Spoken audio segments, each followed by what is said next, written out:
pertanyaan dari mata kuliah ilmu perpetaan. Pertanyaan yang ke-1 ialah unsur-unsur peta beserta fungsinya. Unsur-unsur peta yang pertama itu ialah judul peta. Judul peta berfungsi untuk menunjukkan atau menjelaskan isi dari peta tersebut. Lalu yang kedua itu ada skala. Skala berfungsi untuk menunjukkan perbandingan jarak pada peta dengan jarak sebenarnya. Lalu legenda. Legenda ini menjelaskan arti simbol-simbol yang ada di peta, seperti warna hijau berarti hutan dan warna biru berarti sungai. Lalu ada arah mata angin. Arah mata angin ini berfungsi untuk menunjukkan orientasi arah seperti selatan, timur, barat, dan juga utara. Lalu yang selanjutnya itu ada garis lintang dan garis bujur.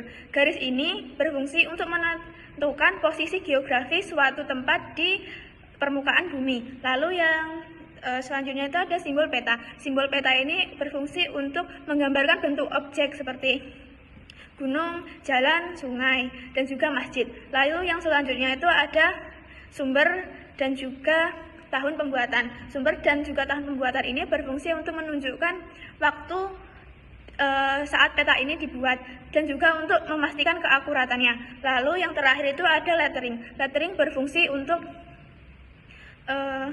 menulis atau menetapkan tulisan-tulisannya itu agar terlihat rapi dan mudah dibaca. Lalu soal yang kedua itu untuk membuat peta pada lahan perumahan seluas 1000 meter persegi, lebih baik menggunakan skala besar atau skala kecil. Nah, menurut saya akan menggunakan skala besar karena luas wilayahnya kecil dan butuh keakuratan. Seperti skala besar memiliki perbandingan yang kecil, gambar di peta terlihat lebih besar dan lebih rinci. Skala besar juga cocok untuk menggambarkan area sempit seperti lahan perumahan. Yang ketiga, peta apa saja yang diperlukan untuk menentukan lokasi pendirian sekolah. Peta yang pertama itu adalah peta topografi. Peta topografi ini dapat menunjukkan tinggi rendahnya permukaan tanah agar sekolah dibangun di tempat yang tepat. Lalu yang kedua ada peta penggunaan lahan. Peta ini menunjukkan fungsi lahan, setiap lahan apakah masih kosong atau sudah digunakan sebagai lahan fungsional. Lalu yang ketiga ada peta kepadatan penduduk. Peta kepadatan penduduk ini menunjukkan jumlah penduduk di suatu daerah agar sekolah yang dibangun di wilayah yang banyak anak usia sekolah.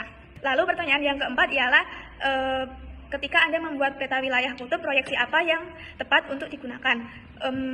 Dari beberapa bacaan yang telah saya baca, untuk wilayah kutub lebih baik menggunakan proyeksi azimutal. Proyeksi ini menggambarkan permukaan bumi dari titik pandang pusat, biasanya dari atas kutub, karena menghasilkan peta yang lebih akurat dan proporsional di sekitar kutub.